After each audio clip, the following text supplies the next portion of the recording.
पढ़ा और समझा। बंदी छोड़ सतगुरु रामपाल जी परमेश्वर जी की जय हो। सत्साई भाई और बहनों, पुस्तक भोगेगा अपना किया रे, इसके ऊपर वीडियो बनाने की श्रृंखला जारी है।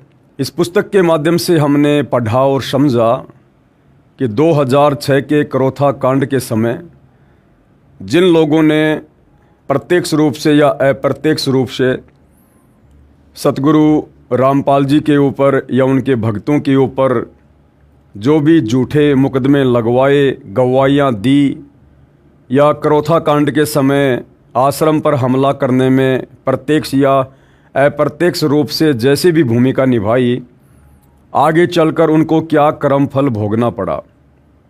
किसी का बेटा मरा, किसी की बेटी मरी, कोई खुद तड़फ तड़फ के मरा, किसी का पूरा परिवार ही सर्वनाश को प्राप्त हो गया। क्योंकि परमात्मा जी के विधान में लिखा हुआ है कि कबीर मेरे भगत को दुख ना दीजिए कोई, संत दुखाए मैं दुखी मेरा आपा भी दुखी होए। आत्मा दुखी तो परमात्मा दुखी। इसी कड़ी में भाइयों और बहनों हम आगे बढ़ें। ये पुस्तक भोगेगा अपना किया रे हमें और करोथा कांड के विषय में क्या क्या जानकारी दे रही है, जिससे हमें कुछ शिक्षा मिल सके, हम भी भविष्य में संभल कर चल सकें। तो पुस्तक को हम आगे पढ़ें उससे पहले गुरुदेव भगवान का जयकारा लगाएंगे। बंदी छोड़ सतगुरु रामपाल जी परमेश्वर जी की जय हो। परमपिता परमात्मा सारी सृष्टि के रचनहार, कुल मालिक, असंख्य ब्रह्मांडों के स्वामी, जगत गुरु, तीनों लोकों में प्रवेश करके सबका धारण पोषण करने वाले राजाधिराज, आत्माधार, नाथों के नाथ, देवों के देव महादेव, सर्वेश्वर महेश्वर, मृत्युंजय, अजरो अमर, आदि अनादि सनातनी प्रभु, जगत पिता जगदीश्वर, श्री श्री 1008 की उपाधि के वास्तविक अधिकारी, अकाल मूरत सौद स्वरूपी राम वासुदेव सर्वगतम ब्रह्म, परम पूज्य प्रथम पूज्य परम संत परम पुरुष परम धनी परम दयालु, सत्य कबीर हक्का कबीर, अल्लाहु कबीर, अल्लाहु अकबर बाखबर, अल्लाह ताला, जगत के तारणहार, जगत के मुक्तिदाता, जगत के जगन्नाथ, हारे के सहारे, हिंदुओं के राम, मुसलमानों के अल्लाह, सिखों के वाहिगुरु, ईसाइयों के मसीह, दया के सागर दयानिधि, करुणा के सागर करुणानिधि, स्वयंभू परिभू, संकट मोचन, कष्ट हरण, मंगल करण, दुख भंजन, अविगत कबीर, निर्विकार निर्विषम परमात्मा, अलय अलेख सतगुरु, आदि अनादि सतगुरु, असली मर्यादा पुरुषोत्तम, असली राम, असली कृष्ण, असली घनश्याम, असली मुरारी, राजाओं के राजा, महाराजाओं के महाराजा, शहनशाहों के शहनशाह, सम्राटों के सम्राट, भगवानों के भगवान, अल्लाहों के अल्लाह, प्रभुओं के प्रभु, मसीहाओं के मसीह, सच्चे वाहिगुरु, बाबाओं के बाबा, पीरों के पीर, सेठों के सेठ, जगत सेठ, सावलसा सेठ, सर्वगुण संपन्न, अनंत कोटि कलाओं के स्वामी, अनंत कोटि ब्रह्मांडों के नायक, योगियों में महायोगी, ध्यानियों में महाध्यानी, सिद्धों में परम सिद्ध, ज्ञानियों में तत्वज्ञानी, ब्रह्म ज्ञानी, महाज्ञानी, परम ज्ञानी, सर्वश्रेष्ठ ज्ञानी, विज्ञानी, युवा कबीर, समर्थ कबीर, असमवात, अमित ओझा, सच्चे रहनुमा, करीम अल्लाह, सुभान अल्लाह, दुनिया के अंतिम पैगंबर, 8 सितंबर 1951 से गांव धनाना, जिला सोनीपत, हरियाणा, भारतवर्ष की पावन भूमि पे प्रकट रियल कल की भगवान श्री नारायण साकार हरि, श्री बाबा साहेब, नूर अनंत परमात्मा, सच्चे दरवेश, सच्चे बाखबर, संत श्रोमणी सतगुरु रामपाल जी परमेश्वर जी के चरण कमल में साध संगति से जुड़े हुए देश विदेश से आप और हम सभी सत्सेवक भाई बहनों का अनंत कोटि दंडवत प्रणाम। तो भाई और बहनों, अब हम आगे बढ़ते हैं इस पुस्तक पर जिसका नाम है भोगेगा अपना किया रे। अर्थात जैसा कर्म प्राणी करता है उसका फल आगे चलकर उसे इस जन्म में या अगले जन्म में या अन्य किसी योनि में उसे अवश्य भोगना पड़ता है। ये परमात्मा का अटल विधान है। इसी कड़ी में भाइयों और बहनों, संत गरीबदास जी को भी एक बार कुछ लोगों के द्वारा बेवजह परेशान किया गया था, उन्हें दुखी किया गया था, उनको यातना दी गई थी। संत गरीबदास जी ने तो उनको कुछ भी नहीं कहा, परंतु आगे चलकर उस कर्म का भोग किस प्रकार से उन व्यक्तियों को प्राप्त हुआ। संत गरीबदास जी को सताने का फल। संत गरीबदास जी गांव छुडानी, जिला झज्जर, प्रांत हरियाणा में हुए हैं। इनका मूल गांव करोथा था। इनके पिताजी का विवाह छुडानी गांव में हुआ था। इनके नाना जी को पुत्र नहीं था। इस कारण से गरीबदास जी के पिता बलराम जी छुडानी रहा करते थे। यानी गरीबदास जी के पिताजी अपने ससुराल में घर जमाई रहा करते थे और वहीं गरीबदास जी का जन्म हुआ था। गांव बाजिदपुर का एक तोखराम नाम का भगत संत गरीबदास जी का शिष्य था। भगत तोखराम की प्रार्थना पर आप जी गांव बाजिदपुर दिल्ली में कुछ दिन रहे। उस भगत की बहुत ज़मीन थी, बाजरा बो रखा था। टिड्डी छोटे छोटे पक्षियों जैसी होती है। उसने गांव बाजिदपुर तथा आसपास के गांव की बाजरे की फसल नष्ट कर दी। केवल उस तोखराम भगत की बाजरे की फसल सुरक्षित रही, क्योंकि वो परमात्मा का भगत था। गांव के व्यक्तियों को पता चला कि संत गरीबदास जी के कारण ही इस भगत को हानि नहीं हुई। पूरे गांव के व्यक्ति संत गरीबदास जी के शिष्य बन गए। आज भी गांव बाजिदपुर दिल्ली में संत गरीबदास जी के नाम से आश्रम बना है।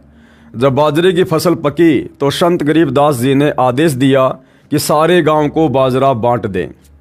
उस समय कुल 40-50 घर ही एक गांव में होते थे। ऐसा ही किया गया। कुछ बाजरा 10-12 बोरी बैलगाड़ी में डालकर गांव छुडानी के लिए भगत तोखराम लेकर चला गया। संत गरीबदास जी भी 250 बीघा यानी 1400 एकड़ ज़मीन के वारिस थे। संत जी ने मना किया था कि परमात्मा की कृपा से वहाँ कोई कमी नहीं है।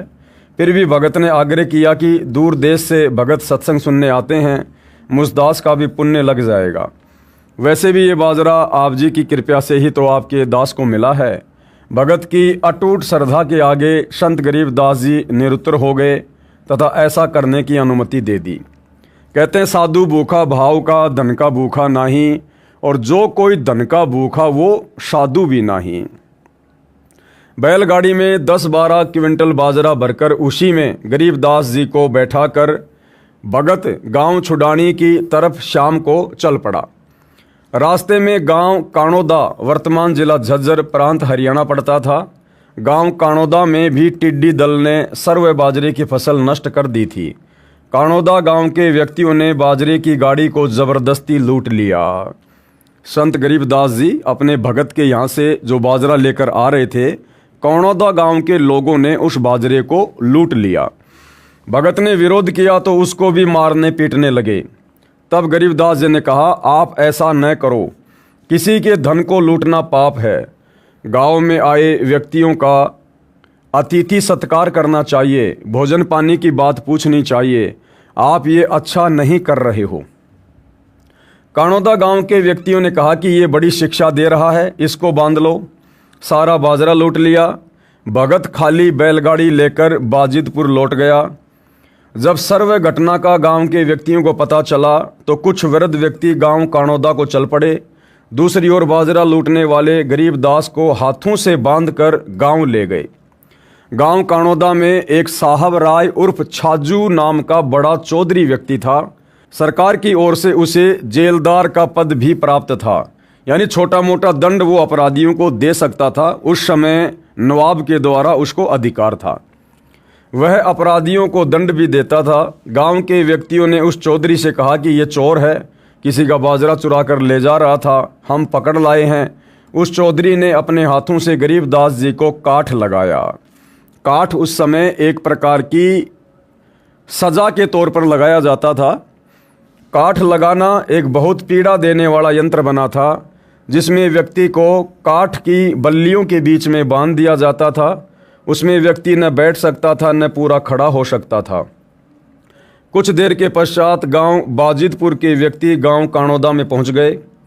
जब उनको पता चला कि संत जी को काठ में बांध रखा है, तब वे उस साहब राय उर्फ छाजू चौधरी से मिले तथा बताया कि ये महात्मा है, कोई चोर नहीं है।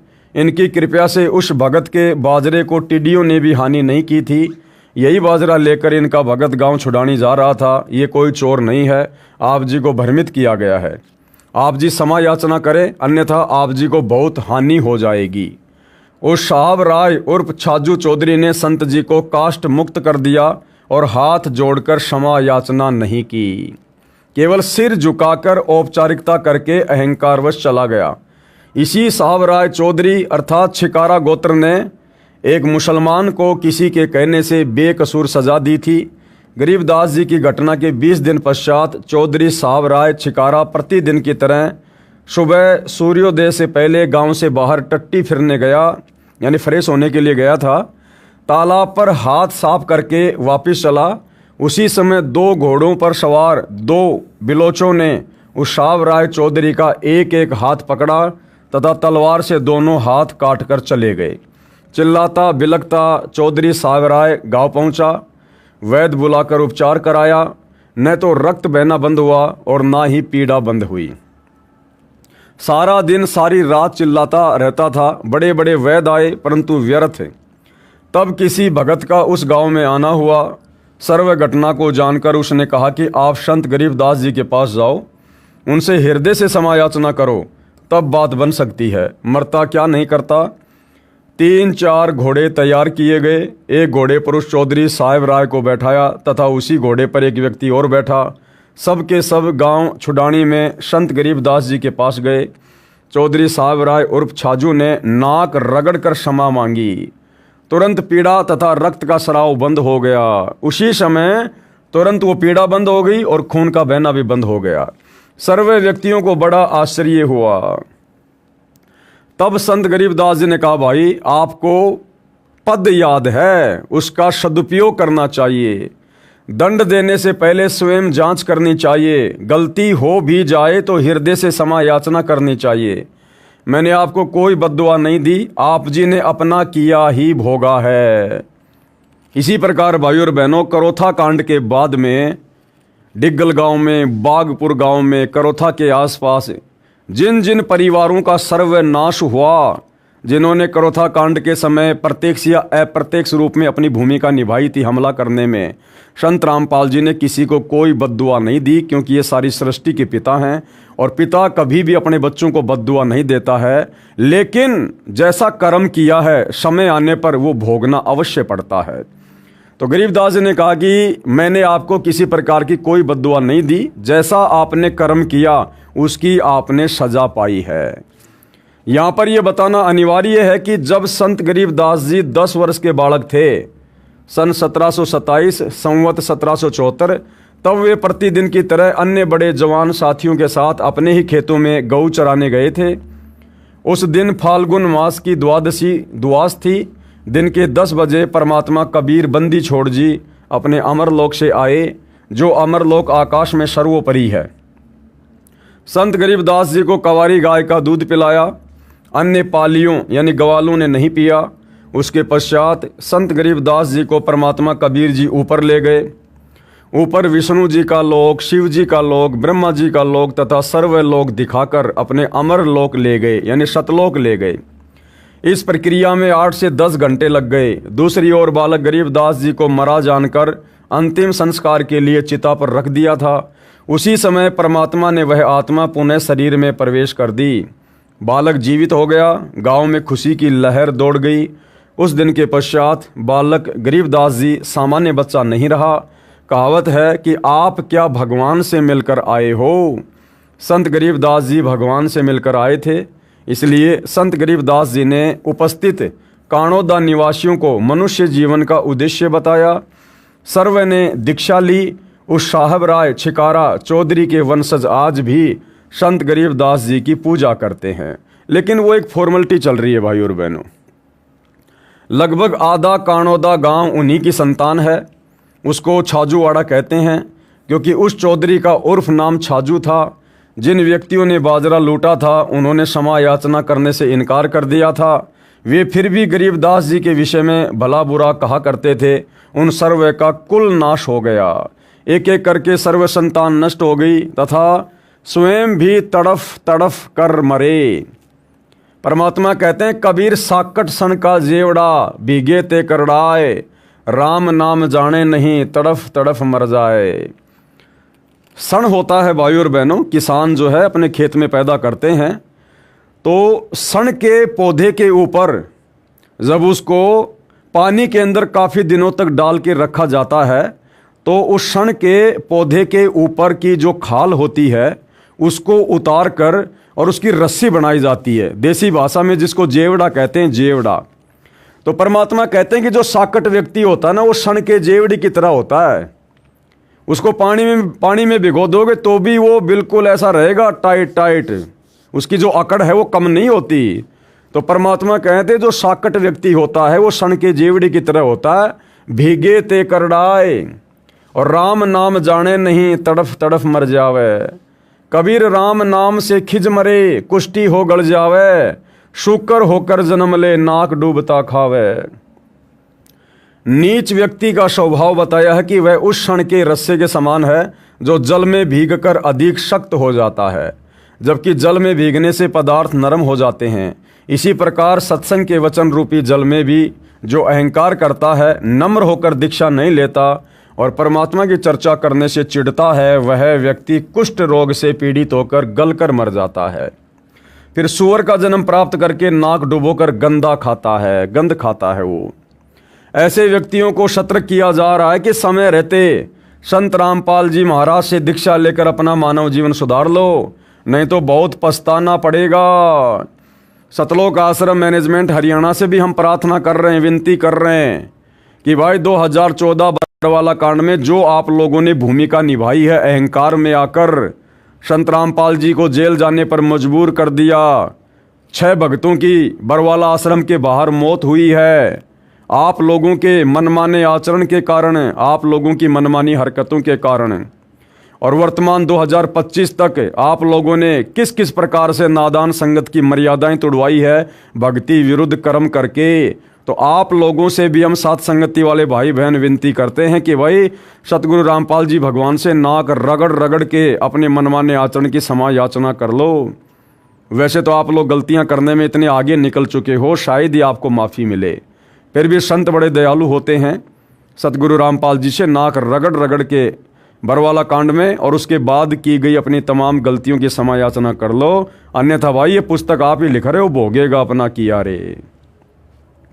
गरीबदास जी ने कहा है कि ये संसार समझदा नाही, कहंदा शाम दोपहरे नू।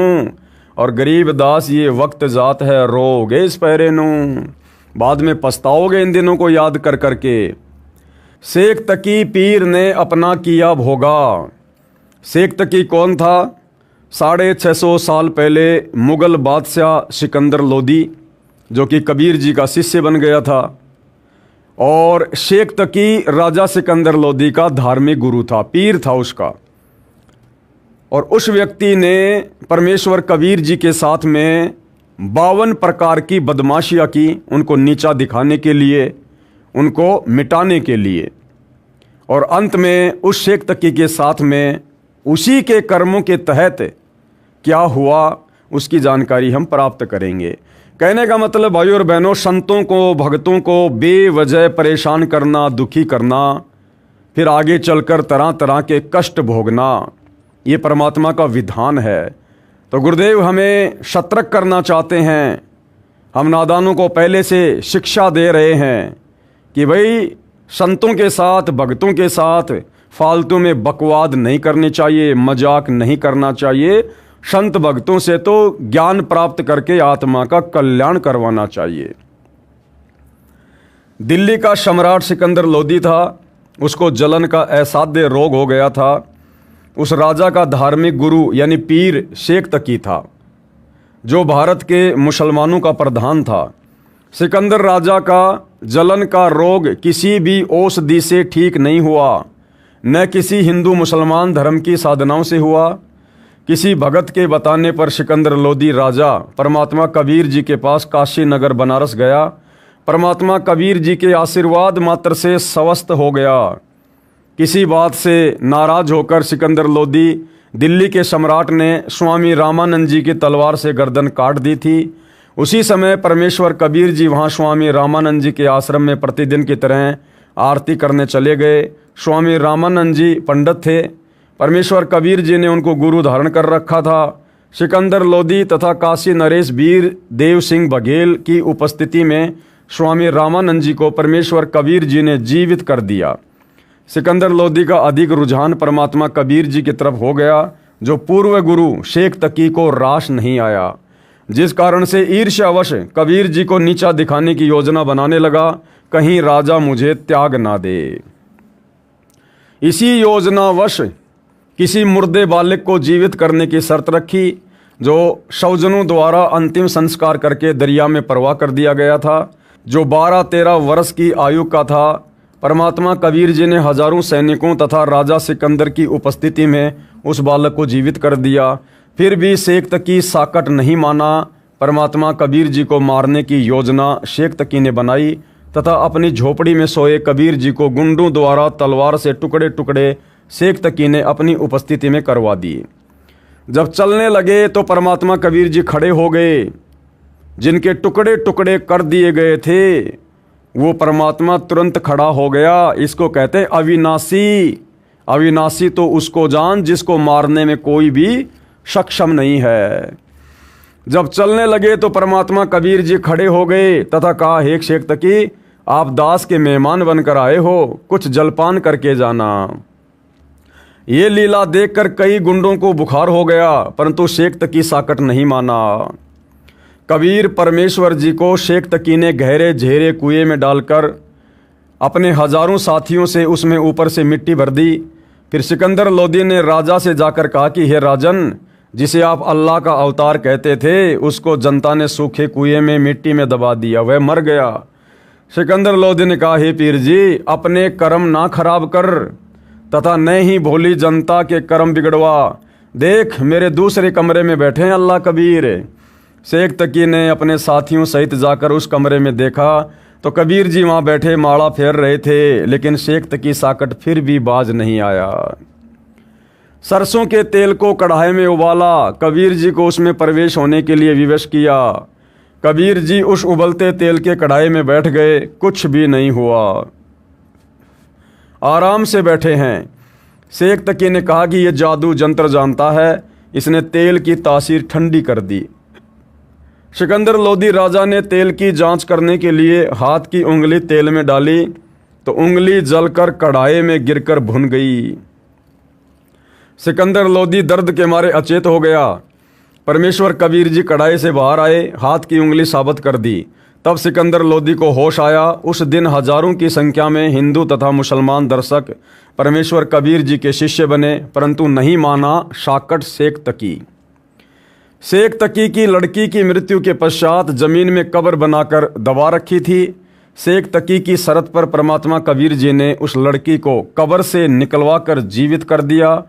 उस लड़की ने 1.5 घंटे तक उपस्थित दर्शकों को बताया कि ये अल्लाह कबीर है, पूर्ण ब्रह्म परमात्मा है। उपस्थित हजारों दर्शकों ने कबीर जी से दीक्षा ली, परंतु नहीं माना साकट शेख तकी।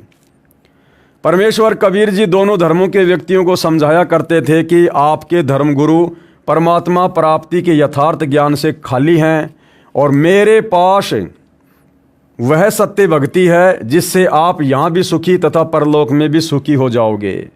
आप एक परमात्मा के बच्चे हो, जिस कारण से दोनों धर्मों हिंदू तथा मुसलमान के धर्मगुरु अपने धर्म की जनता को भ्रमित करते थे तथा परमात्मा कबीर जी में बहुत सारे दोष निकालकर जनता को दूर रखते थे। जब देखा कि परमेश्वर कबीर जी मारे से मर नहीं रहे, ना ज्ञान में हार रहे, तो एक योजना बनाई। भारतवर्ष में जितने भी हिंदू तथा मुसलमान गुरुओं के आश्रम थे, सबको झूठी चिट्ठी लिखकर भेज दी कि कबीर पुत्र नीरू शहर काशी में 3 दिन का भंडारा करेगा। प्रति भोजन के पश्चात प्रत्येक को एक सोने की मोहर यानी 10 ग्राम सोना और एक दोहर, दोहर क्या होती थी उस समय का सर्वश्रेष्ठ कंबल, वो भी देगा। 18 लाख महात्मा भगत भोजन भंडारा करने काशी नगर में आ गए, उस सोने की मोहर और दोहर के चक्कर में। परमेश्वर कबीर जी तथा अन्य रूप में एक केशव नाम का बंजारा यानी व्यापारी बनकर अपने शतलोक स्थान आकाश से 9 लाख बैलों के ऊपर आए। भक्तों ने थैलों में खाने का कुछ पका पकाया, कुछ कच्चा सामान लेकर काशी शहर में टेंट लगाकर उनमें सारा सामान रख दिया। शतलोक स्थान आकाश से ही लाखों भगत सेवा करने के लिए आए थे। भंडारा शुरू हुआ। यहाँ पर स्पष्ट करना उचित समझते हैं कि परमेश्वर कबीर जी का जन्म किसी माँ से नहीं हुआ था, क्योंकि परमेश्वर कबीर स्वयंभू हैं, परिभू हैं, सर्वेश्वर हैं, महेश्वर हैं। ना सतगुरु जननी जने जाके माना बाप, पिंड ब्रह्मंड से रहित है ना वहाँ तीनों ताप। परमात्मा कबीर जी का जन्म किसी माँ से नहीं हुआ था। विक्रमी संवत 1455 सन 1398 जेठ मास की पूर्णमासी को सुबह सूर्योदय से 1.5 घंटा पहले परमात्मा कबीर जी आकाश से सतलोक स्थान से सशरीर चलकर आए थे। एक शिशु रूप में काशी शहर के बाहर जंगल में लहर तारा नामक तालाब में कमल के फूल पर प्रकट हुए थे। इसके प्रत्यक्ष दृष्टा एक अष्टानंद ऋषि थे जो प्रतिदिन उसी तालाब पर स्नान करने जाया करते थे। कमल के फूल से नीरू नामक निसंतान जुलाहा शिशु रूपधारी परमेश्वर को अपनी पत्नी सहित घर ले गए। बालक का नाम कबीर रखा, इसलिए यहाँ पर नीरू पुत्र लिखा है। शेख तकी राजा सिकंदर को भी चिट्ठी देकर साथ ले आया। यानी पूरे भारतवर्ष में शेख तकी ने परमात्मा कबीर जी को नीचा दिखाने के लिए कि कबीर तो निर्धन है, जुलाहा है, खुद का परिवार भी बड़ी मुश्किल से चला रहा है। 18 लाख लोगों को, दुनिया भर के साधु संतों को जो काशी में इकट्ठा होंगे, उनको कैसे भोजन करवाएगा, कहाँ से उनको सोने की मोहर देगा, दोहर देगा। और जब इतने सारे लोग यहाँ इकट्ठे हो जाएंगे तो ये कबीर अवश्य काशी छोड़कर भाग जाएगा, अन्यथा लोग पीट पीट कर उसको मार देंगे। ऐसी योजना शेख तकी ने और अन्य लोगों ने मिलकर बनाई। परंतु भाई परमात्मा तो परमात्मा है जो तीनों लोकों में प्रवेश करके सबको भोजन पानी दे रहा है। 18 लाख लोग उसके लिए क्या हैं? उन 18 लाख लोगों को प्रतिदिन वो जहाँ भी खाना खा रहे थे वही परमात्मा तो दे रहा था। अब अगर एक जगह इकट्ठे होकर खा लेंगे तो कौन सी बड़ी बात है। लेकिन शेख तकी ईर्ष्यावश कबीर जी को एक सच्चा या कुछ अच्छा साधु भी नहीं मानता था। तो शेख तकी ने उस दिन राजा सिकंदर लोदी को भी साथ ले लिया और कहा कि आपके गुरुजी भंडारा कर रहे हैं कबीर, चलो साथ में। इसलिए कि वहाँ कबीर मिलेगा नहीं, दुनिया वहाँ पर गालियाँ निकाल रही होगी और राजा के दिल में कबीर जी के प्रति श्रद्धा कम हो जाएगी और तेरी चौधर बरकरार बनी रहेगी। ये सोचकर शेख तकी ने सिकंदर लोदी को भी साथ में ले लिया। शेख तकी राजा सिकंदर को भी चिट्ठी देकर साथ ले आया। उसने सोचा था कि कबीर शहर छोड़कर भाग गया होगा, परंतु वहाँ जाकर देखा तो कुछ और ही कमाल था। सिकंदर लोदी बड़ा खुश हुआ। परमात्मा कबीर जी दूसरे रूप में अपनी झोपड़ी में रविदास संत जी के साथ बैठे थे। परमेश्वर कबीर जी ने अपना दूसरा रूप बनाया केशव बंजारे का। 9 लाख बैलों के ऊपर पका पकाया भोजन लेकर, टेंट का सामान लेकर काशी में उतर आए और वहाँ तो उन्होंने रंग लगा दिए। रंग, दुनिया भोजन कर रही है, भंडारा कर रही है, आनंद ले रही है। राजा सिकंदर जी परमेश्वर कबीर जी को झोपड़ी से स्वयं हाथी पर बैठाकर उस भोजन भंडारे के स्थान पर लाए जहाँ पर आए अतिथि मन वांछित भोजन तथा मोहर दोहर लेकर कबीर जी के गुणगान कर रहे थे। 3 दिन तक भंडारा चला। परमात्मा कबीर जी ने अपने दूसरे रूप डबल रोल में केशव के साथ ज्ञान चर्चा की, लीला करके लगातार 24 घंटे यानी 8 पैर तक सत्संग किया। ज्ञान को सुनकर लगभग 15-16 लाख भक्तों तथा अन्य साधुओं ने नाम दीक्षा ली, परमेश्वर कबीर जी के शिष्य बने। इस प्रकार परमेश्वर कबीर जी के हिंदू तथा मुसलमान कुल 64 लाख शिष्य बने थे। कबीर जी सन 1398 से 1518 तक 120 वर्ष पृथ्वी पर लीला करके सशरीर शवधाम सतलोक चले गए थे। अंत में सिकंदर लोदी तथा शेख तकी की उपस्थिति में सारे बैल तथा बंजारे अंतर्ध्यान हो गए तथा परमात्मा कबीर जी का दूसरा स्वरूप केशव कबीर जी के शरीर में समा गया। शेख तकी साकट फिर भी नहीं माना, निंदा ही करता रहा। कहा कि इस कबीर ने ये क्या भंडारा लंगर किया है, हम अनेकों कर दें। इसने तो महोछा किया है।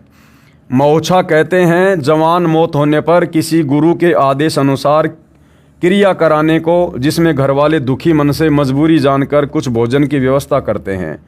और जग जोनार उसे कहते हैं। जैसे किसी के घर विवाह के घने वर्षों उपरांत पुत्र प्राप्त होता था तो वे जग यानी यज्ञ अनुष्ठान करते थे, तो दिल खोलकर पैसा खर्च करते थे। परमेश्वर कबीर जी के उस भंडारे यानी लंगर के विषय में अच्छी आत्माएं तो कह रही थी कि जग जोनार यानी जीमनवार की है। ऐसी व्यवस्था, ऐसा मन भावन भोजन, मोहर दोहर का दान न कभी देखा न सुना।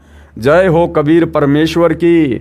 दूसरी ओर हिंदू तथा मुसलमानों के धर्मगुरु जले भुने कह रहे थे कि कबीर जी ने तो मौछाशा किया है, खाक भंडारा है ये। इसके विषय में संत गरीबदास जी ने अपनी अमृतवाणी में कहा है कि गरीब कोई कहे जग जो नार करी है, कोई कहे महोछारे, बड़े बड़ाई करया करें गाड़ी काढ़े ओछारे। शेख तकी ने परमात्मा को नहीं पहचाना, काल का पक्का दूत साबित हुआ तथा अंत में ओछा शेख तकी गूंगा बहरा होकर टक्कर मार मार कर मौत को प्राप्त हुआ। अपना किया भोगा तथा नरक का भागी बना। जबकि भाइयों और बहनों, परमात्मा मौका देता है। शेख तकी को काफ़ी वर्षों तक परमात्मा जी ने मौका दिया। उसकी आंखों के सामने परमात्मा ने प्रत्यक्ष चमत्कार करके दिखाए, मुर्दों को जिंदा करके दिखाया। उसके बावजूद भी शेख तकी के अंदर से वो ईर्ष्या खत्म नहीं हुई और अंत में अपने किया का फल भोगा, अपने किए कर्मों का फल भोगा और मरने के बाद में नरक का भी भागी बना। महर्षि दयानंद का अज्ञान, आर्य समाज के प्रवर्तक महर्षि दयानंद का अज्ञान। महर्षि दयानंद का वेद विरुद्ध ज्ञान, शेष प्रश्न 3 से लगातार। महर्षि दयानंद जी सत्यार्थ प्रकाश के समोल्लास 7 पेज नंबर 162, समोल्लास 8 पेज नंबर 178, 179, समोल्लास नंबर 8 पेज नंबर 191 तथा समोल्लास 7 पेज नंबर 164 पर लिखते हैं कि परमात्मा जीव तथा प्रकृति रज सत तम अनादि है। भावार्थ है कि परमात्मा ने जीव तथा प्रकृति जो 3 गुणों रजगुण, सतगुण तथा तमगुण से मिलकर बनती है उसको उत्पन्न नहीं किया। ये भी परमात्मा की तरह स्वयंभू है, अर्थात भाई बहन सिद्ध कर दिए।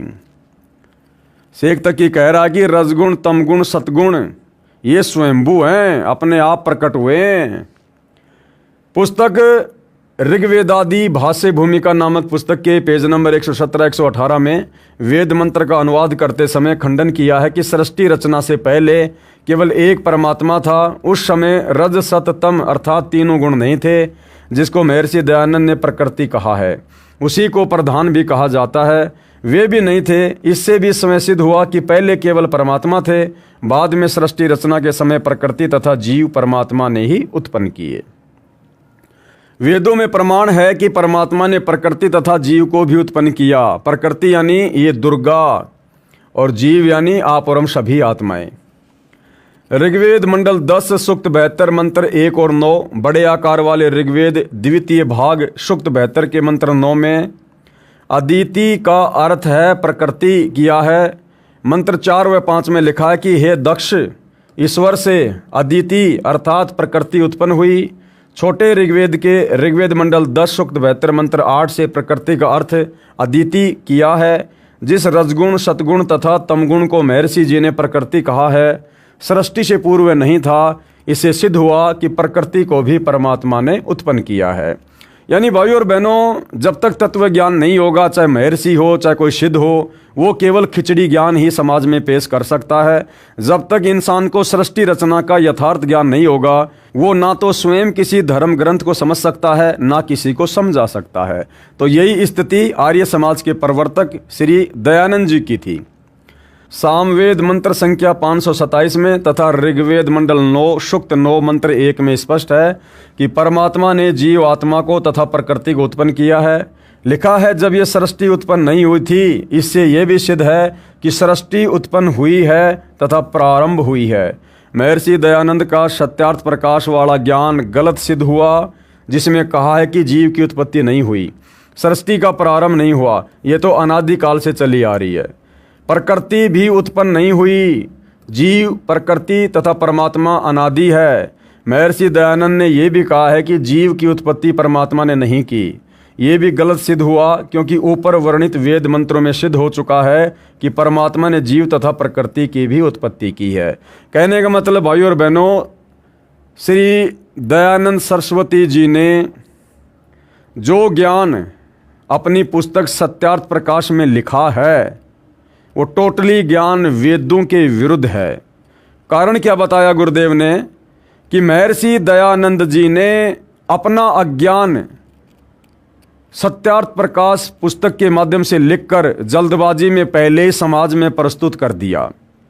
बाद में उसने वेद पढ़े, और जब उसने वेद पढ़े तो पता चला कि परमात्मा तो साकार है, दिखाई देता है, सतलोक में रहता है, राजा के समान है। बहुत सारी बातों का उसे पता चला। तो बाद में महर्षि दयानंद जी ने जानबूझकर काल प्रेरणा से सत्यार्थ प्रकाश में लिखे अपने अज्ञान को सत्य साबित करने की दृष्टि से वेदों के अर्थों का अनर्थ कर दिया, ये सोचकर कि किसे क्या पता चलेगा। अरे भैया, परमात्मा स्वयं आते हैं ये ज्ञान समझाने के लिए। उन्होंने काल तक की खाल उतार के रख दी। छोटे मोटे महर्षियों की क्या औकात जो छुपे रहेंगे। सत्यार्थ प्रकाश के पेज नंबर 191 समोल्लास 8 में महर्षि दयानंद जी ने कहा है कि सृष्टि का कभी आरंभ ही नहीं होता है, न अंत होता है, परवाह रूप से अनादि है। फिर सत्यार्थ प्रकाश समोल्लास 8 पेज नंबर 190, 191, 177 तथा समोल्लास 4 पेज नंबर 76 के, समोल्लास 7 पेज नंबर 152 पर यजुर्वेद अध्याय 13 मंत्र 4 का अनुवाद करके खंडन किया है कि सृष्टि से पहले केवल एक परमात्मा था। इसका मतलब सृष्टि की भी उत्पत्ति हुई है, अर्थात परमात्मा ने सृष्टि की उत्पत्ति की है। लेकिन महर्षि दयानंद जी ऐसा नहीं मानते। इससे सिद्ध है कि सृष्टि प्रारंभ हुई है तथा उसके पश्चात परमात्मा के विधान अनुसार उत्पत्ति तथा प्रलय का क्रम प्रारंभ हुआ। सत्यार्थ प्रकाश के समोल्लास नंबर 9 पेज नंबर 203 पर महर्षि दयानंद जी ने कहा है कि मोक्ष प्राप्त प्राणी किसी लोक में स्थित होकर मोक्ष सुख को नहीं भोगता, अपितु विचरण करता है। फिर यजुर्वेद अध्याय 15 मंत्र 13, 14 में खंडन तथा सत्यार्थ प्रकाश के पेज नंबर 205, 206 समोल्लास 9 में खंडन किया है। ऋग्वेदादि भाष्य भूमिका पृष्ठ 195, 257 पर खंडन किया है। लिखा है कि मोक्ष प्राप्त प्राणी स्वर्ग लोक में स्थित होकर मोक्ष सुख का भोगता है। यानी खुद ही अपनी बात को महर्षि जी लिखते हैं और खुद ही फिर उसका खंडन कर देते हैं। महर्षि दयानंद जी कहते हैं कि सर्वप्रथम ब्रह्म ने 4 ऋषियों को वेदों का ज्ञान कराया। उससे पहले कोई वेदों को नहीं जानता था। ये भी कहा है कि सर्वप्रथम इन 4 ऋषियों को वेद ज्ञान इसलिए दिया क्योंकि ये ही सबसे पवित्र थे। सत्यार्थ प्रकाश के समोल्लास 7 पेज नंबर 172 से 176, जबकि यजुर्वेद अध्याय 12 मंत्र 4 में महर्षि दयानंद ने अनुवाद में लिखा है कि यजुर्वेद के मंत्रों को वामदेव ऋषि ने वेदों को पढ़ा तथा यथार्थ ज्ञान कराया।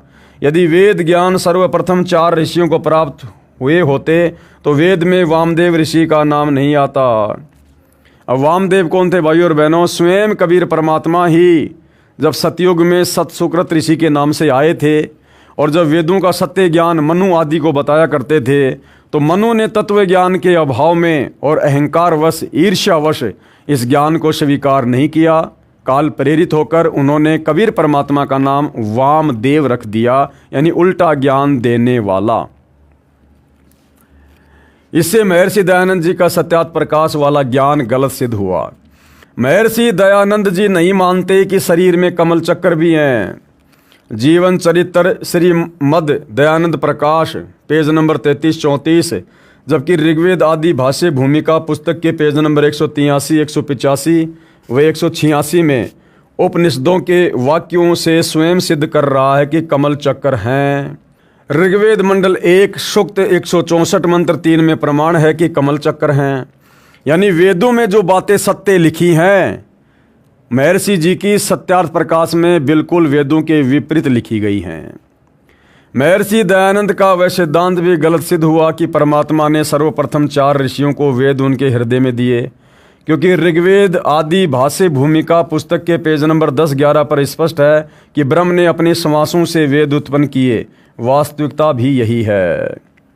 महर्षि दयानंद जी कहते हैं कि ईश्वर अर्थात ब्रह्म एक है, अनेक नहीं है। सत्यार्थ प्रकाश समोल्लास 1 पृष्ठ 15 पर कहा है कि सबसे बड़ा भगवान होने से ईश्वर का नाम ब्रह्म है।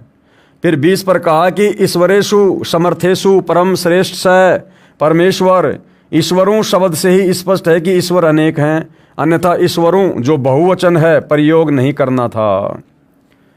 सत्यार्थ प्रकाश समोल्लास 7 पेज नंबर 155 पर परब्रह्म से मेल कहा है। पृष्ठ 151 पर कहा है कि वेदों में कहीं भी अनेक ईश्वर नहीं लिखा है। यजुर्वेद अध्याय 40 मंत्र 17 में 2 परमात्मा सिद्ध हैं। ऋग्वेद मंडल 1 सूक्त 149 मंत्र 1, इनसे ईश्वर का, इनय यानी ईश्वर है, अर्थात ईश्वर का भी प्रभु अर्थात 2 ईश्वर सिद्ध हुए। महर्षि दयानंद नहीं मानते कि नरक तथा स्वर्ग स्थान है। सत्यार्थ प्रकाश पृष्ठ 512 पर ऋग्वेद मंडल 7 सूक्त 86 मंत्र 1 में लिखा है कि परमात्मा नरक तथा स्वर्ग को 2 प्रकार से रचता है। यानी सत्यार्थ प्रकाश का टोटल ज्ञान वेदों के विरुद्ध। महर्षि दयानंद नहीं मानते कि भूत प्रेत होते हैं। गीता अध्याय 9 श्लोक 25 में प्रमाण है कि भूत पूजने वाले भूतों को प्राप्त होते हैं। महर्षि दयानंद जी नहीं मानते कि देव भी हैं। उनका मानना है कि वेदों में देवता शब्द से वायु, अग्नि, जल आदि का बोध मानते हैं। ऋग्वेद मंडल 10 सूक्त 66 मंत्र 14-15 में प्रमाण है कि देवों की स्तुति करने से वे धन देते हैं। महर्षि दयानंद जी का मानना है कि जन्म मृत्यु सदा बनी रहेगी। समोल्लास 9 पृष्ठ 205, 206, 207, 208 पर, जबकि ऋग्वेद सार्वदेशिक आर्य प्रतिनिधि सभा दिल्ली से प्रकाशित के मंडल 1 सूक्त 72 मंत्र 10 में स्वयं जन्म मरण रहित होने को प्राप्त विद्वान सत्यार्थ प्रकाश के समोल्लास 4 पृष्ठ 105 पर अक्षय मोक्ष का समर्थन है। विचार करें, कोई रोगी स्वस्थ होकर रोगी होना चाहेगा? कभी नहीं होना चाहेगा। श्रीमद् भगवद गीता अध्याय 15 मंत्र 4, अध्याय 8 मंत्र 20 से 22 में भी स्पष्ट है कि पूर्ण मोक्ष प्राप्त प्राणी का कभी जन्म नहीं होता। इसके बाद महर्षि दयानंद जी का भूगोल खगोल का ज्ञान। यानी भाई और बहनों, ना तो महर्षि दयानंद जी को शास्त्रों का ज्ञान था, ना वेदों का ज्ञान था, ना उनको कोई सामाजिक ज्ञान था। उनको खगोल भगोल का भी ज्ञान नहीं था, सौर मंडल का भी ज्ञान नहीं था उनको किसी भी प्रकार का। और कैसी कैसी ऊट पटांग बातें उन्होंने सत्यार्थ प्रकाश में लिख रखी हैं। महर्षि दयानंद जी ने सत्यार्थ प्रकाश समोल्लास 7 पेज नंबर 174 पर लिखा है कि जब तक इंग्लैंड का कोलंबस नामक व्यक्ति अमेरिका में नहीं गया था, तब तक वे भी करोड़ों वर्षों से मूर्ख थे। अब शिक्षा पाने से विद्वान हो गए। समोल्लास 10 प्रश्न नंबर 226, समोल्लास 11 पेज नंबर 235 पर खंडन है। लिखा है कि व्यास जी अपने पुत्र तथा शिष्य सुख सहित अमेरिका में निवास करते थे।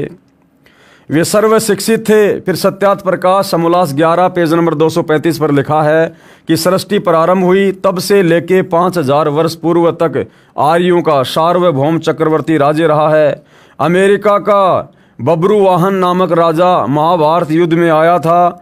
दूसरी ओर कहा है कि जब तक कोलंबस अमेरिका नहीं गया वे मूर्ख थे। करोड़ों वर्षों से महाभारत युद्ध को तो 5600 वर्ष ही हुए हैं, तथा व्यास जी भी महाभारत से पहले ही हुए हैं।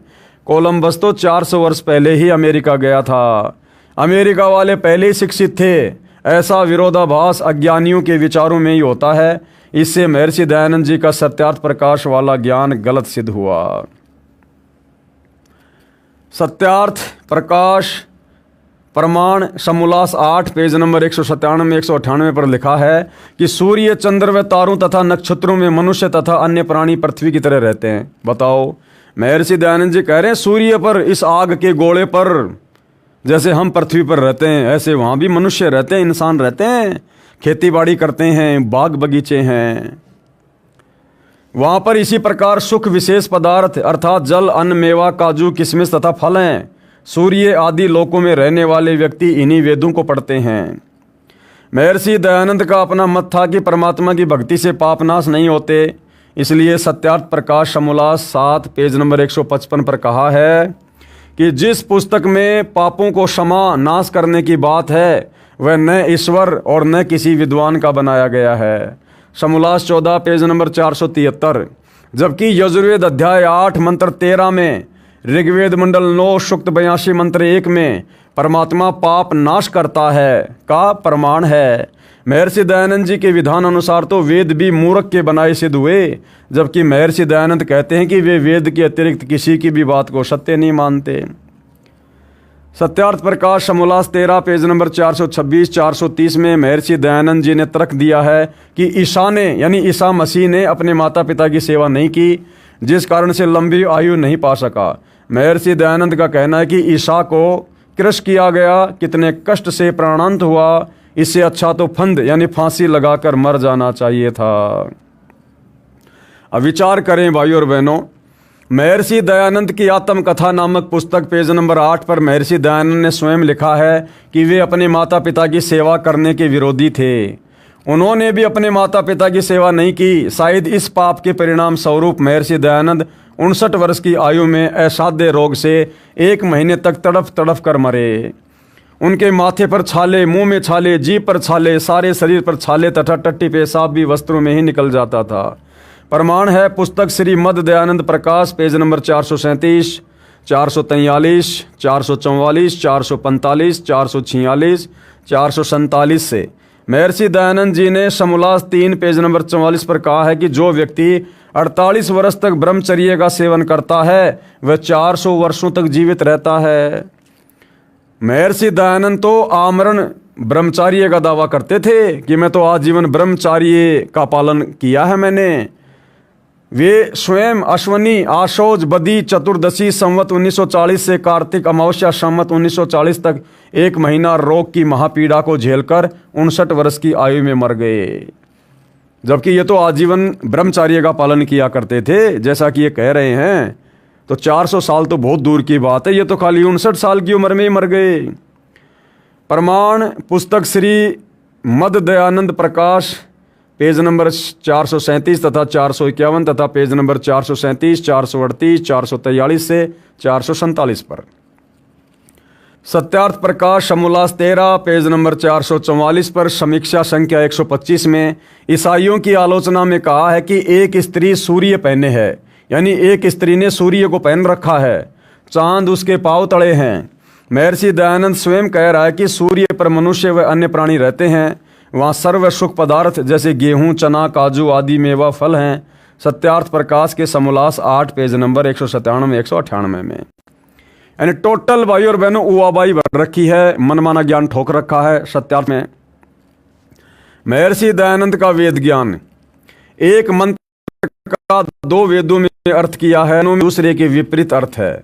यजुर्वेद अध्याय 5 मंत्र 20, ऋग्वेद मंडल 1 सूक्त 154 मंत्र 2, गायत्री मंत्र यजुर्वेद अध्याय 36 मंत्र 3 में अन्य अर्थ हैं तथा सत्यार्थ प्रकाश समोल्लास 3 पेज नंबर 38-39 पर अन्य अर्थ हैं। महर्षि दयानंद व्यसन था, वो विकारी आदमी था, नशा भी किया करता था। महर्षि दयानंद सरस्वती, महर्षि दयानंद भांग पीते थे। बताओ भाई और बहनों, भांग पीने वाला समाज सुधारक कैसे हुआ? इसका प्रमाण है पुस्तक श्री मद दयानंद प्रकाश, प्रकाशक हैं सार्वदेशिक आय प्रतिनिधि सभा दिल्ली के पेज नंबर 34 और 35 पर। पुस्तक आत्मकथा पेज नंबर 22 पर। महर्षि दयानंद हुलास सूंघता था, इसका प्रमाण है पेज नंबर 129 पर। हुक्का पिया करता था, पेज नंबर 302 पर प्रमाण है। पान भी खाता था, पृष्ठ 911 पर। और तंबाकू खाते सूंघते थे, पेज नंबर 208 पर प्रमाण है। उपरोक्त प्रमाण पुस्तक महर्षि दयानंद सरस्वती का जीवन चरित्र, प्रकाशक हैं आर्य समाज नयाबास दिल्ली। महर्षि दयानंद चाय पीता था, क्योंकि चाय भी भाइयों और बहनों एक नशा है। पुस्तक नव जागरण के पुरोधा दयानंद सरस्वती, प्रश्न नंबर 381 पर। महर्षि दयानंद को विष नहीं दिया गया, उसकी मृत्यु रोग के कारण हुई थी। महर्षि दयानंद झूठ फैला की लहर उनकी मृत्यु रोग से। इसका प्रमाण है पुस्तक दयानंद चरित पेज नंबर 216 तथा पुस्तक श्री मद दयानंद प्रकाश पेज नंबर 437 पर। पुस्तक नव जागरण के पुरोधा दयानंद सरस्वती, प्रकाशक परोपकारिणी सभा के सरगंज अजमेर राजस्थान, पेज नंबर 529, 530, 531, 536 पर। महर्षि दयानंद का सन 1857 के स्वतंत्रता संग्राम में कोई योगदान नहीं था। इसका प्रमाण है पुस्तक नव जागरण के पुरोधा दयानंद सरस्वती 38, 41, 42, 43, 44, 45 पर। महर्षि दयानंद द्वारा अन्य महापुरुषों तथा धर्मों की मिथ्या आलोचना, बंदी छोड़ कबीर परमेश्वर जी के ज्ञान विचार। सत्यार्थ प्रकाश के समोल्लास 11 पेज नंबर 306 और 307 पर। सिख धर्म के प्रवर्तक नानक देव साहब जी की मिथ्या आलोचना तथा नानक देव जी को मूर्ख कहा गया है महर्षि दयानंद जी की इस पुस्तक में। श्री गुरु ग्रंथ साहिब जी को पुराणों तुल्य मिथ्या ज्ञान कहा है। सत्यार्थ प्रकाश समोल्लास 11 पेज नंबर 307 से 309। महर्षि दयानंद जी कहते हैं कि एक रामदास नाम के संत अनुसूचित जाति से संबंध रखते थे।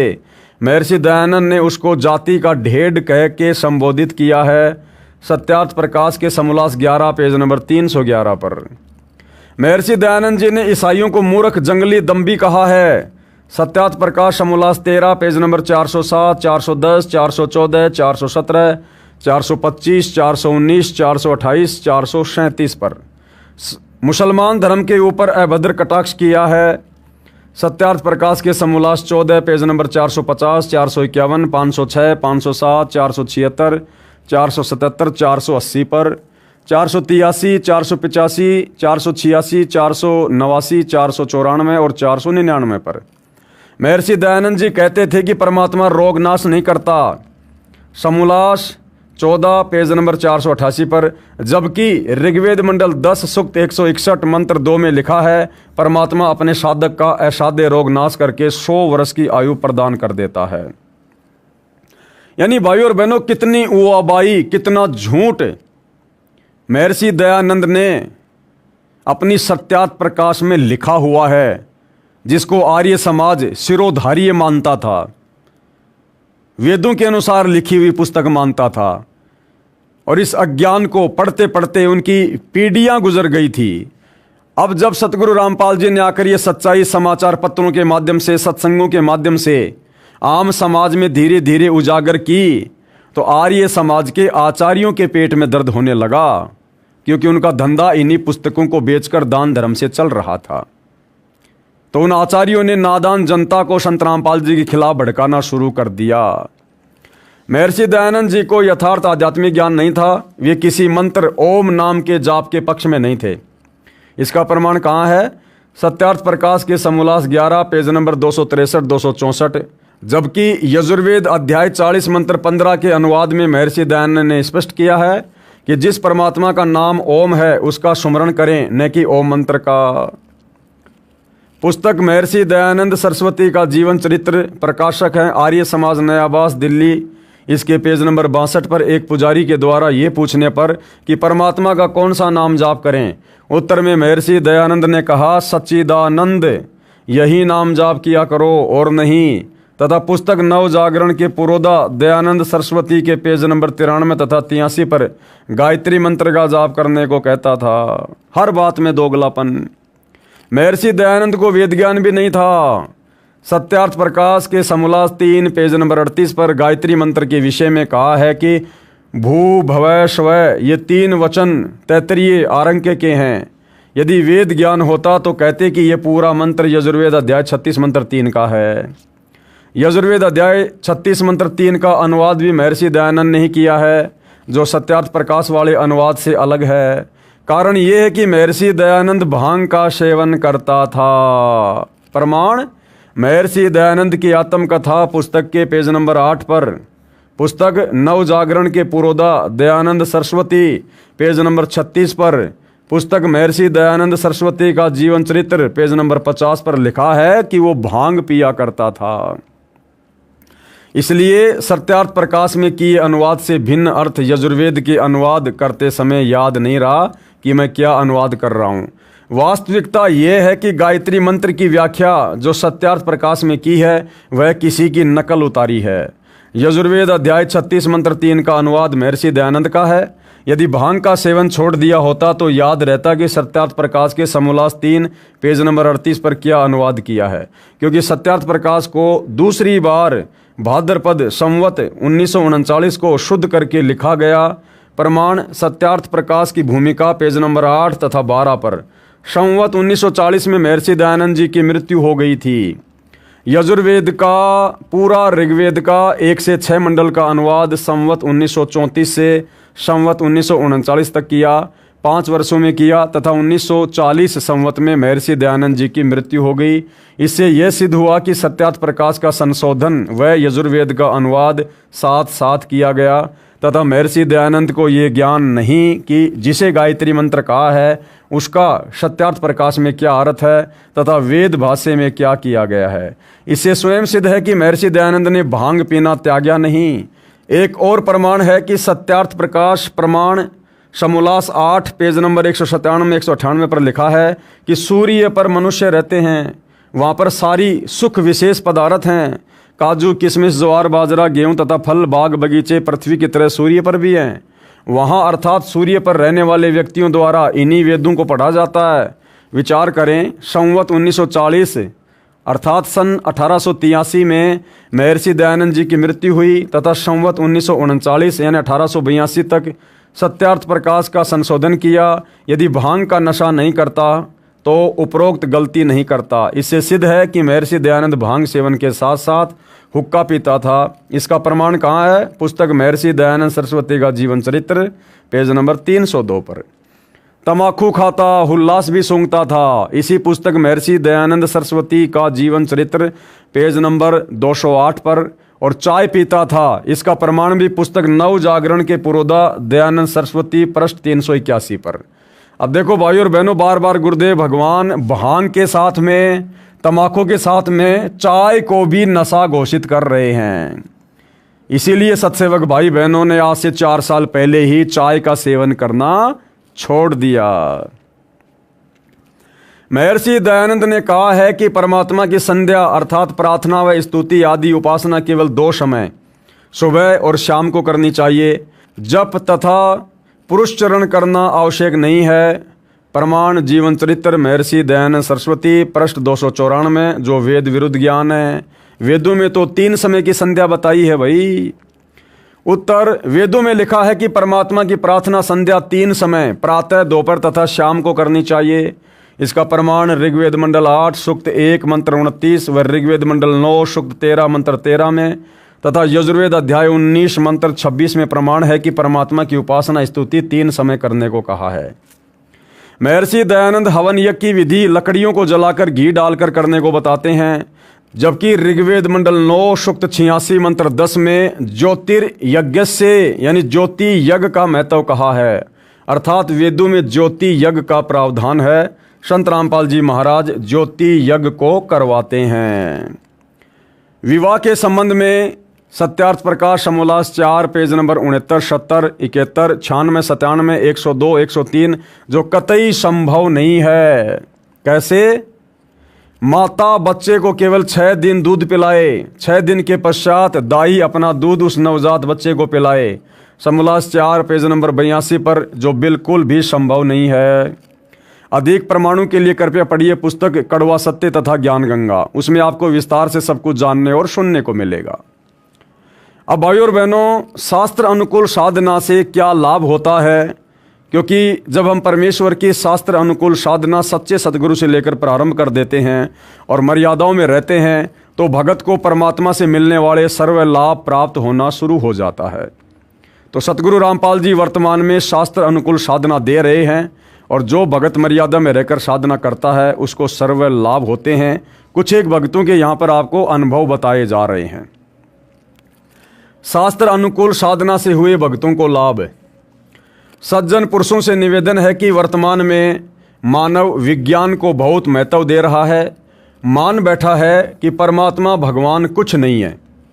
विज्ञान यानी साइंस ने कितनी तरक्की कर ली है, ऐसे समय में जो परमात्मा मानता है वह रूढ़िवादी ही कहा जाएगा।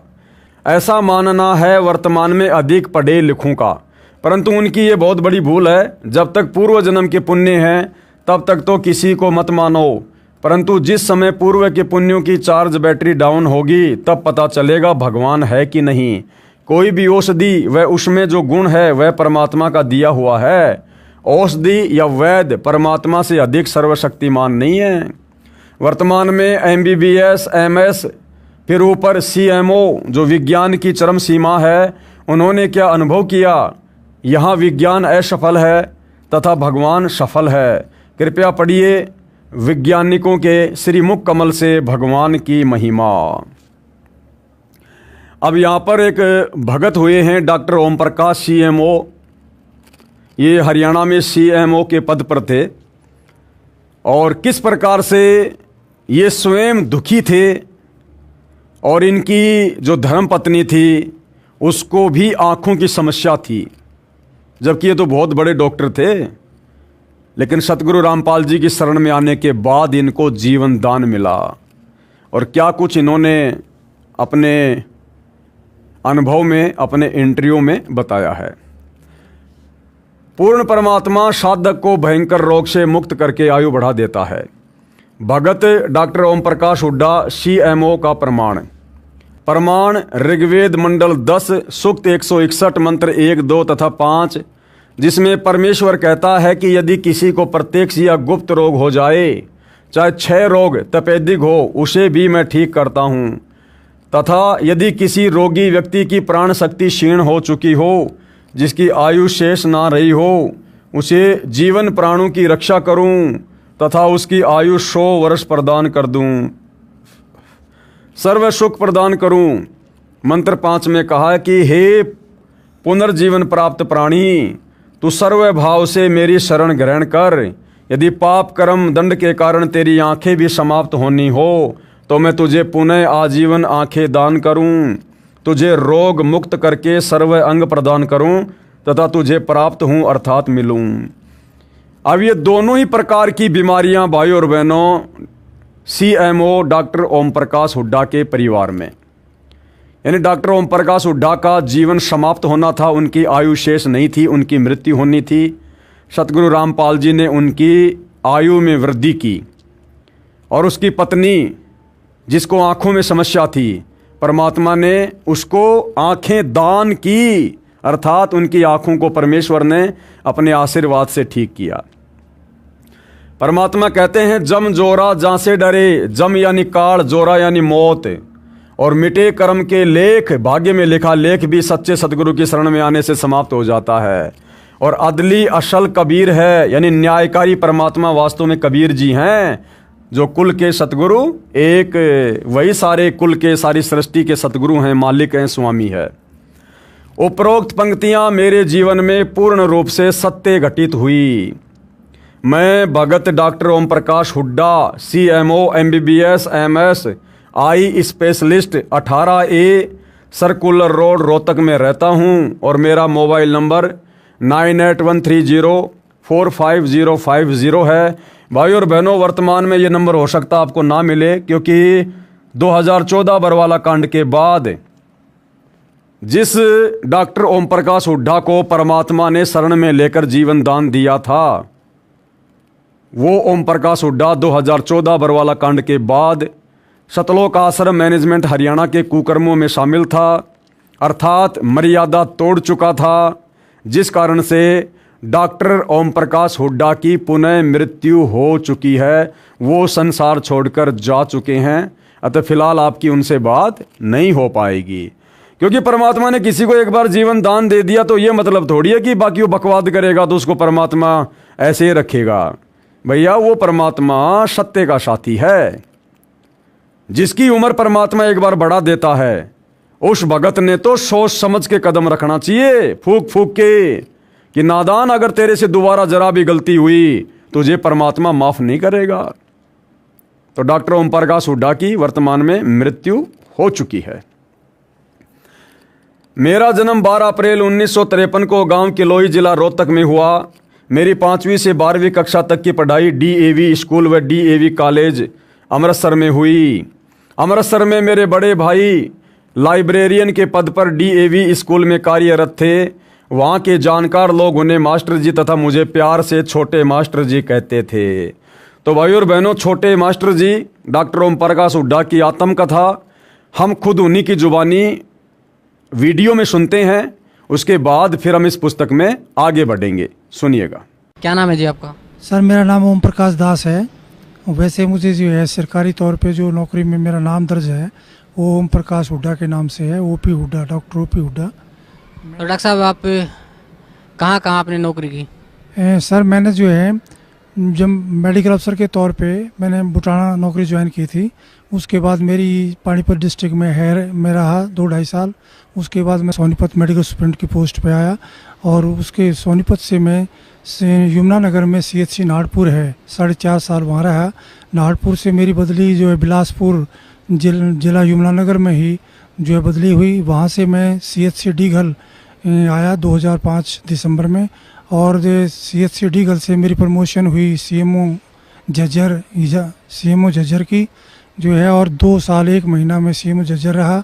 उसके बाद सर मेरी जो है वहाँ अपॉइंटमेंट हुई deputy director senior scale Panchkula, और पंचकुला के बाद मैं CMO सिरसा रहा 1 साल तकरीबन, और उसके बाद मेरी बदली हुई CMO हिसार के तौर पे, जहाँ से मैं 30 अप्रैल 2011 को CMO के पद से रिटायर हुआ हूँ।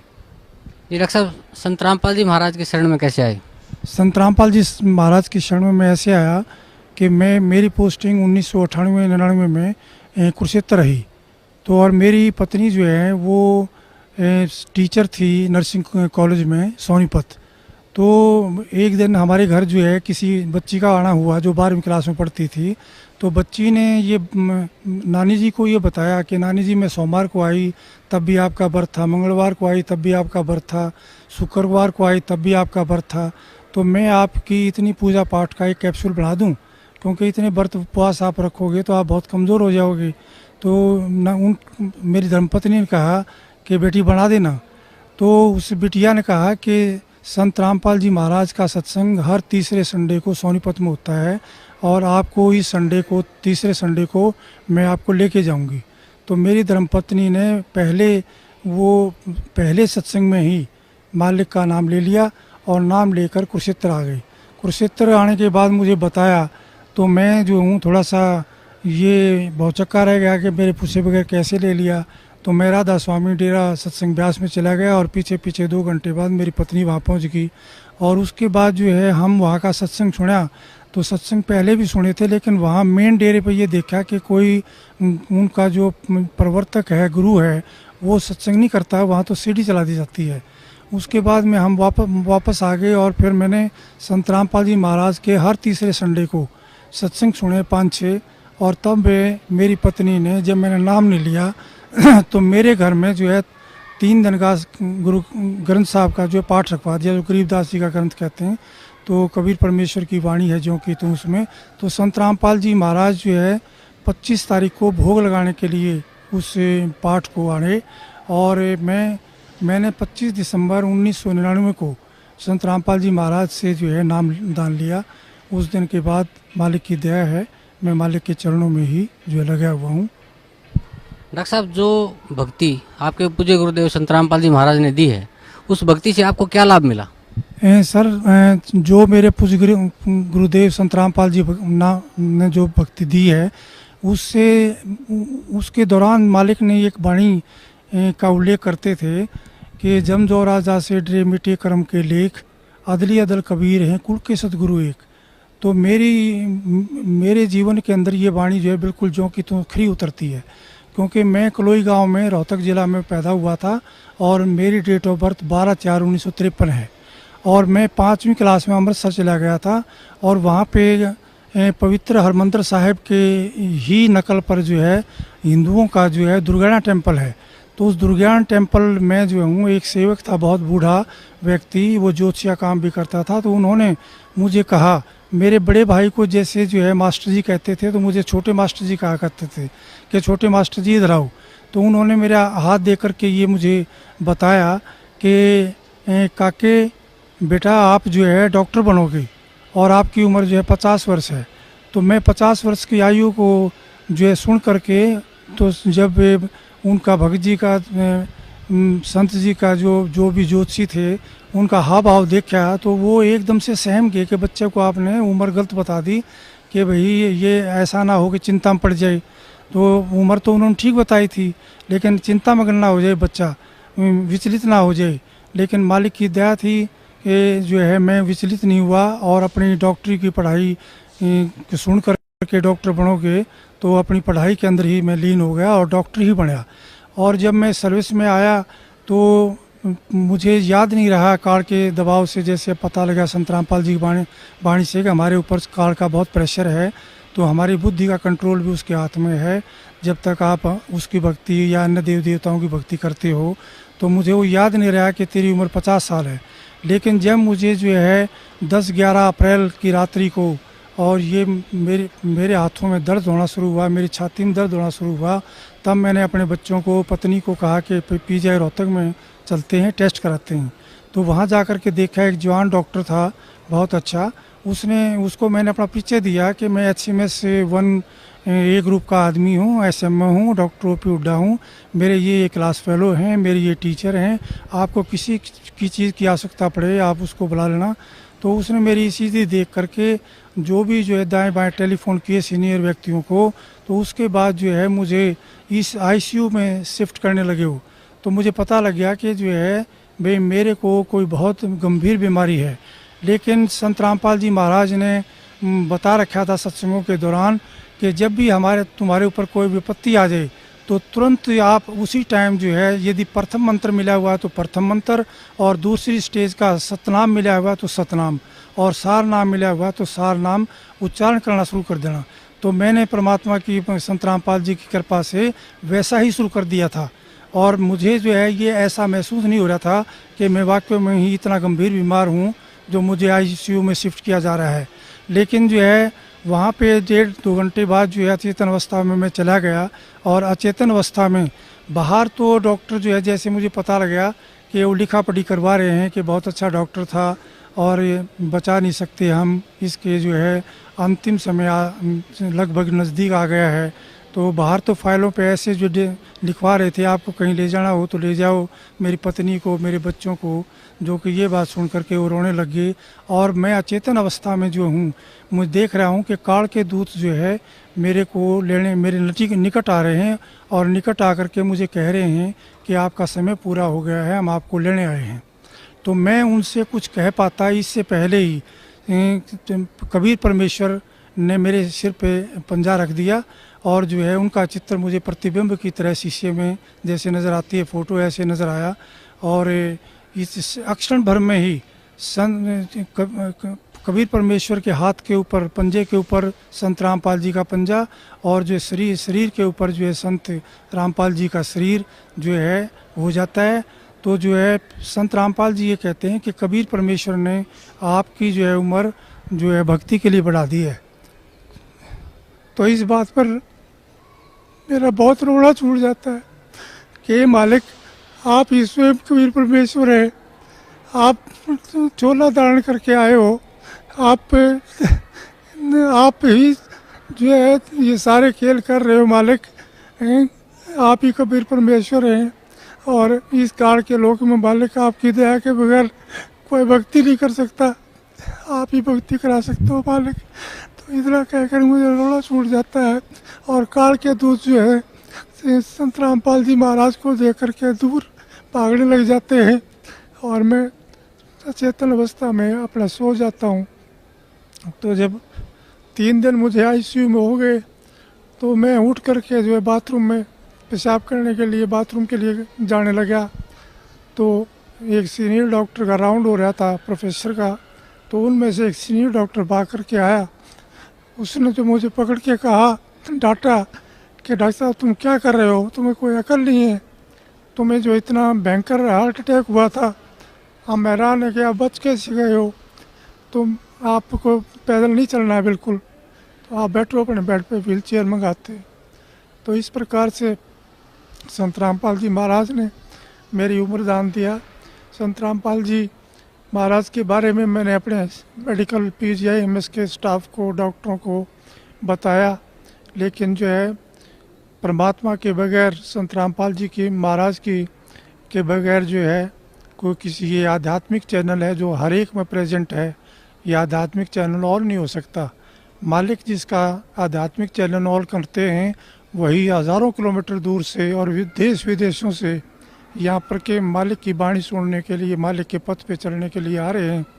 तो मालिक की जैसे वाणी है, मुझे ये भी मैं उनको अपने कर्मचारी अधिकारियों को सुना करता था कि मासा घटे ना तिल बढ़े, विद ना लिखी जो लेख, और साचा सतगुरु मेट कर ऊपर मार दे मेघ।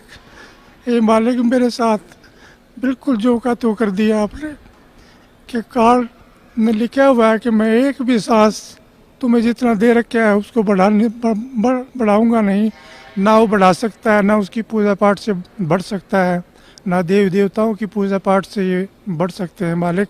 ये आप ही कर सकते हो। आप सत्य हो, आपकी वाणी सत्य है मालिक, आपका विज्ञान सत्य है। आप पूर्ण परमेश्वर हो। संत रामपाल जी महाराज, आप जो चाहे सो कर दें। 14 कोट दूध जम डरी, ऊद बूझ जम त्रास निवारे। चित्रगुप्त के कागज़ फाड़े मालिक, आप चित्रगुप्त के कागज़ फाड़ दिए आपने, मेरी उम्र बढ़ा दी मालिक। मेरी धर्मपत्नी श्रीमती शीला हुड्डा 6/12/4 को PGIMS रोहतक में दाखिल हुई। तो मेरी उस टाइम नाहरपुर CHC में पोस्टिंग थी SMO के पद पर। तो मुझे टेलीफोन गया यमुनानगर ज़िले में थे है ये CHC। मुझे टेलीफोन गया तो मैं वहाँ आया और ये मालिक की आज्ञा ले चुके थे कि जी ऐसा ऐसा हो गया। तो मालिक ने कहा कि अपना इलाज कराओ। तो मेरी पत्नी को वहाँ मैं आया, मैंने देखा स्पेशल वार्ड मिला हुआ था।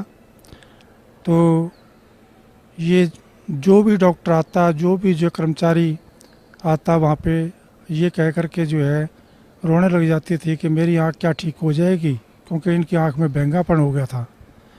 तो उस बैंगनपन की वजह से जितने भी डॉक्टर आते वो यही कह करके जाते कि हमारे बस की बात नहीं है। जैसे आई डिपार्टमेंट से दाखिल हुए थे तो आई डिपार्टमेंट वालों ने कहा कि हमने सारे टेस्ट करा लिए हैं, आप न्यूरोलॉजी वालों को दिखाओ।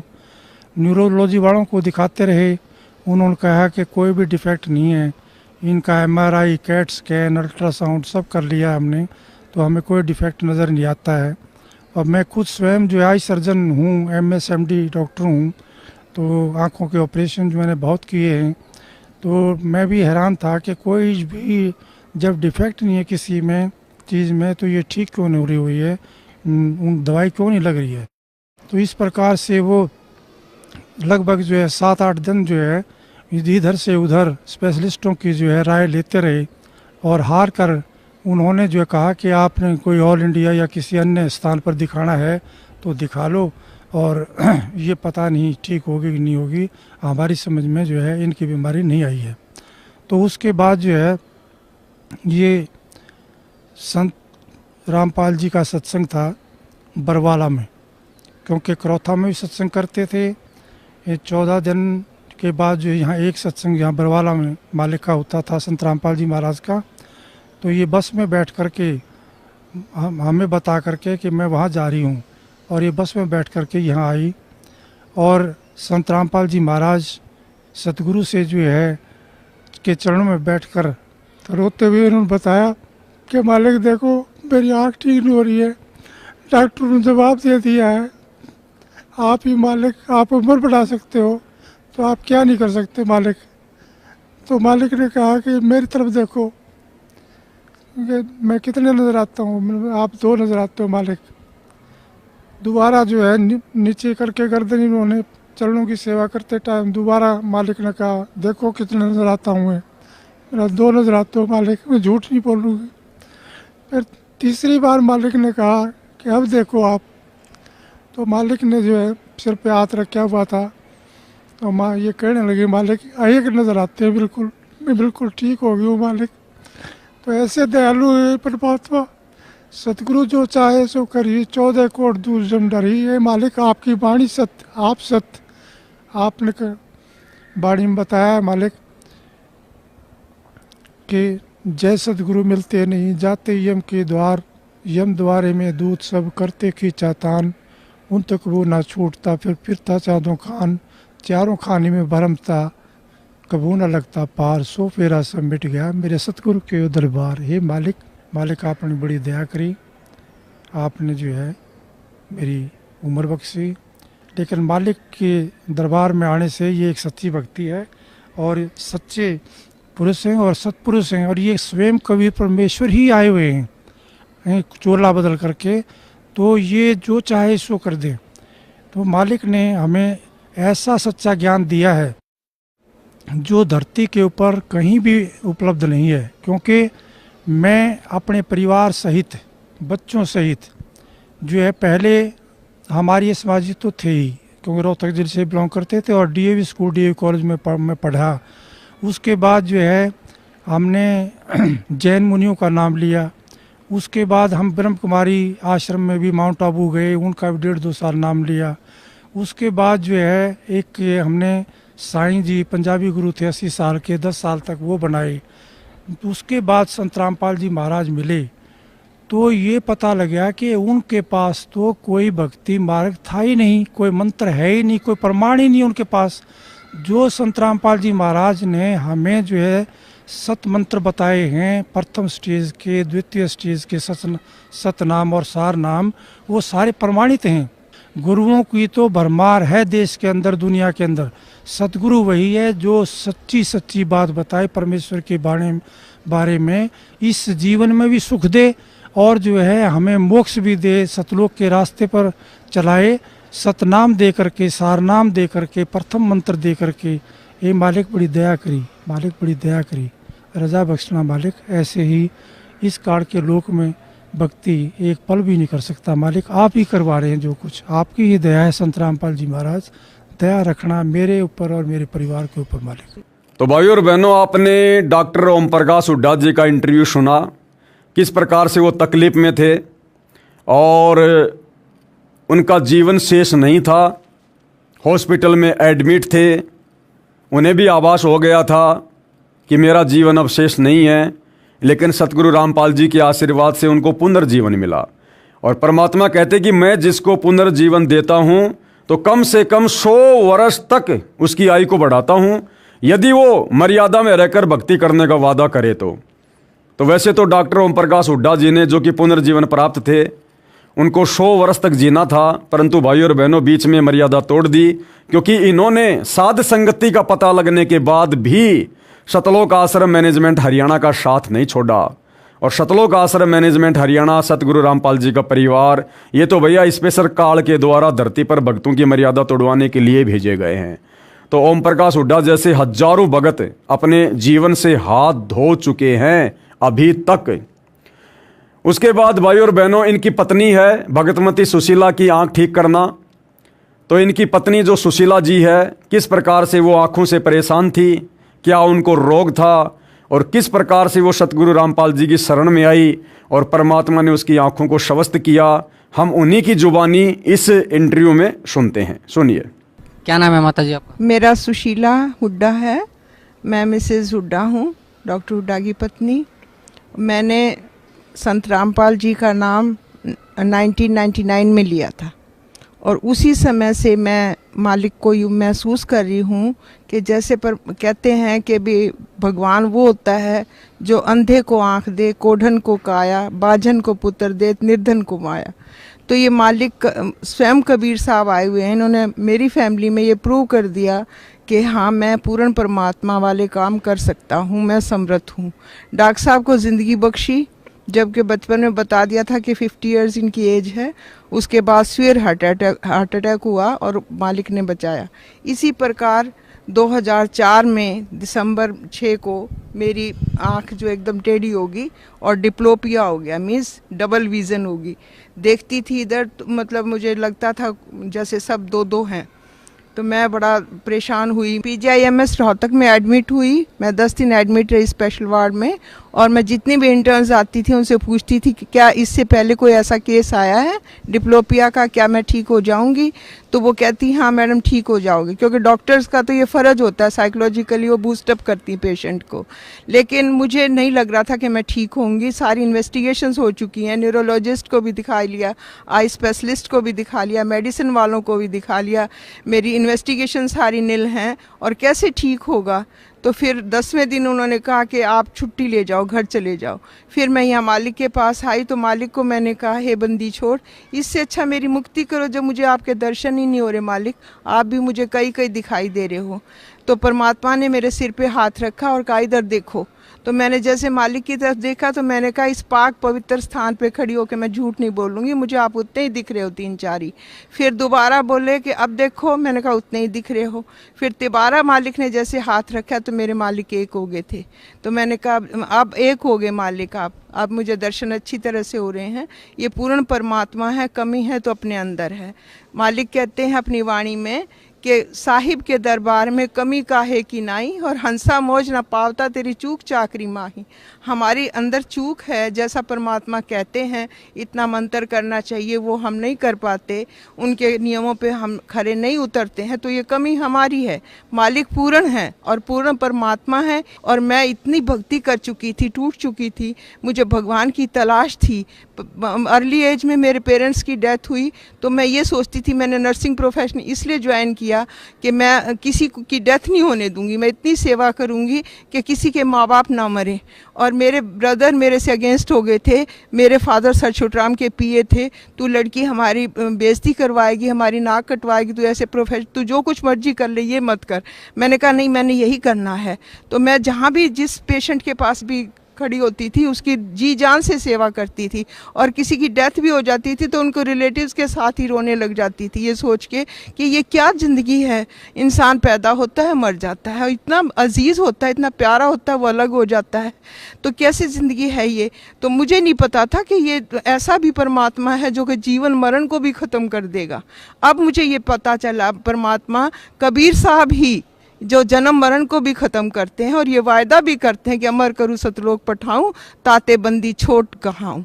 ये सच्चे पुरुष हैं, सच्चे परमात्मा हैं, सच्चे बंदी छोड़ है। अब मुझे ये सेटिस्फेक्शन होगी कि ये सुप्रीम पावर है, इससे आगे कोई भी पावर नहीं है। और इस परमात्मा का जो ज्ञान है, जब साइंस फेल हो जाती है तब ये शुरू होता है। ये प्रूव कर दिया परमात्मा ने हमारे ऊपर कि जब हम डॉक्टर्स ने जवाब दिया और उसके बाद परमात्मा ने ठीक कर दिया, सिर्फ आशीर्वाद दे के ही। तो ये पूर्ण परमात्मा हैं, हर हालत में 101% है। और अब ये विश्वास भी हो गया कि दोबारा इस जन्म मरण में हम नहीं आएंगे, हमारा मोक्ष भी पक्का होगा। तो भाइयों और बहनों, आप जी ने डॉक्टर सुशीला हुड्डा का भी इंटरव्यू सुन लिया है। उनको भी आँखों का एक भयंकर रोग था जिसमें कई वस्तुएं दिखाई दिया करती थी, और सतगुरु रामपाल जी ने ना कोई ऑपरेशन किया, ना कोई मेडिसिन दी, जबकि वो बहन पहले सारा सब कुछ उपचार करवा चुकी थी, परेशान हो चुकी थी, आँखों की समस्या समाप्त नहीं हो रही थी। लेकिन सतगुरु रामपाल जी के पास जाते ही और आशीर्वाद मात्र से ही उनकी आंखें बिल्कुल स्वस्थ हो गई, क्योंकि ये परमात्मा के गुणों में लिखा हुआ है कि यदि साधक की आंखों की रोशनी चली जाए तो भी परमात्मा उसे स्वस्थ कर देता है।